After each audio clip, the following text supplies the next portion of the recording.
Hello, and welcome to Nightmare Masterclass. My name is David Stockdale. I'll be your host on this excursion into the dark unknown. In this installment, I'll be dissecting a fun little horror film by the name of Scary Stories to Tell in the Dark. If you're a millennial, it's more than likely that you recognize the source material, the book series upon which this film is loosely based. I myself have fond memories of checking out these books at my grade school library. These unsettling folktales were retold by Alvin Schwartz and illustrated by Stephen Gammell. Now, I am generally kind of skeptical of projects that I perceive to be, banking on the nostalgia of a given demographic. Having said that, I would say this film is a successful adaptation, and that's generally reflected by the critical consensus. The acting was quite good. I especially think the kids did a fantastic job. The practical effects were really well done. Guillermo del Toro described this film as a gateway horror movie, sort of like a young adult novel. It's a movie that introduces the horror genre to a younger audience. I really appreciate that concept, and I tried to analyze Scary Stories explicitly in those terms. And there are some elements of this film that I think effectively supplement the source material. I was really curious as to how the filmmakers would connect these disparate stories together. And after having seen the film, I can say that they put an interesting spin on things. Although, in general terms, character development was a weaker aspect of this film. I have to say a bit more time could have been spent going into the background of these characters and getting a more thorough sense of their motivations. I mean, Stella's friends Chuck and Augie are pretty much an afterthought. On that note, the pacing in general was a little off the mark. The whole thing just felt a bit rushed.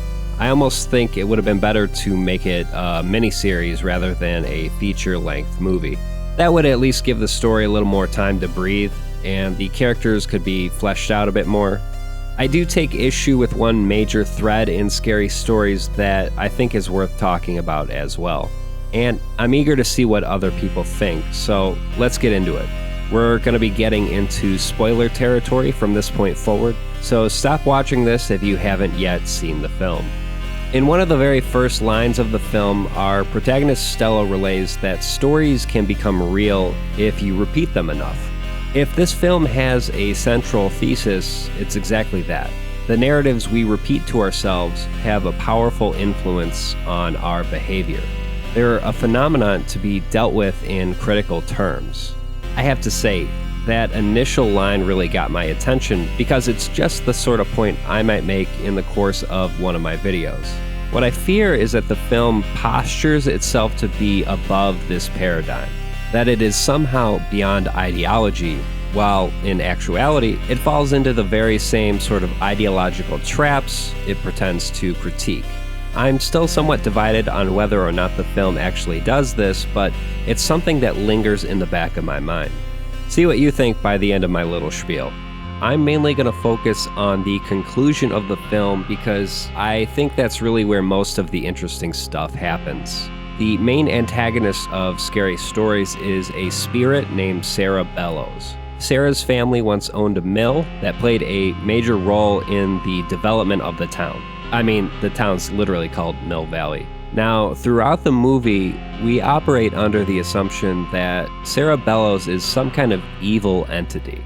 The story goes that she's responsible for the death of some children way back when. But eventually, we find out her actual backstory. Sarah was locked away in her family's basement because she was telling people about a dark family secret. As it turns out, the family's mill had been poisoning the town's water supply with mercury, leading to the death of children. Whereas previously the viewer is given the impression that Sarah is responsible for these deaths, we now come to learn that it is in fact the family business. I did find it interesting that the apparition in this tale, Sarah Bellows, was consumed with rage not because she's inherently evil or anything like that. Rather, Bellows' spirit remained active in the town because she was not in control of her own story. She was being misrepresented by the prevailing narrative. That's what this film is really about. Stories, who tells them, who benefits from them, and the unfortunate souls that end up marginalized in the text. In turn, the resolution of this film has Stella telling the true story of Sarah Bellows, rather than the creepy ghost story that pervaded the town for generations. We, the viewers, find that the ghostly visage of Bellows serves as a sort of distorted funhouse mirror version of the little girl who simply tried to do the right thing and was punished for it, tortured for it, in fact, all because her family wanted to cover up their dubious and harmful business practices. Importantly, Stella herself is a writer with an interest in the horror genre. I would say that Stella's character arc is really about finding her authorial voice, despite, having essentially been abandoned by her mother. Stella reacted to this traumatic event by blaming herself. In a sense, Stella's confrontation with Sarah Bellows represents a metaphorical sort of coming to terms with the fact that she's been deceiving herself by repeating the belief that her mother's departure was all her fault. All along, Stella was repeating a story, one that became real. Not real in literal terms, but real in the sense that Stella had internalized it and generally acted in accordance with its veracity. It affected her overall demeanor, gave her less confidence in her writing. It's only when Stella finds the courage to confront Sarah Bellows that she is able to rid herself of this false reality. So, on the topic of narratives, it's important to note that we get various hints that there just might be a bit of political subtext going on in this film. The entire story takes place in the lead up to the 1968 presidential election. I really got the sense that the election was meant to be a metaphorical battle for the spirit of the country. You might even say there's a connection between the election and the general themes of the story itself. See, all throughout the film, there's a distinct focus on Richard Nixon. It almost seems as though Nixon was a specter in the film itself, a ghostly entity pervading the entire narrative. Now, when we think about Nixon in historical terms, the prevailing narrative seems to be that his fall from grace, as it were, constituted a sort of loss of innocence for the country as a whole. In other words, the Watergate scandal created a general cynicism about U.S. government. I think it's safe to say that it absolutely shattered the story many Americans were telling themselves about their country. And since, as the film tells us, stories have the power to become real when you repeat them enough, the Watergate scandal constituted a shattering of reality itself for many Americans. This is also true with respect to the prevailing narrative surrounding the Vietnam War. Americans were told that our intervention in Vietnam was a just and necessary part of our foreign policy. Of course, nothing could be further from the truth. The narrative crafted by the U.S. government in an effort to justify the war is a story that became real to many Americans who believed in the cause and willingly shipped off to fight the war. And for many, that reality was shattered when they faced the miserable truth. It was all for nothing. This conflict resulted in countless deaths, both among soldiers and the civilian population in Vietnam. It resulted in atrocities such as the My Lai massacre, during which American soldiers engaged in the mass murdering of unarmed civilians. The casualties of the Vietnam War died because they were perceived as expendable. It was politically expedient for the leaders of our country. And once the public found out about this, it absolutely shattered many Americans' understanding of the United States as a force for good in the world. So, the shattering of certain narratives seems to be a thematic motif in this film.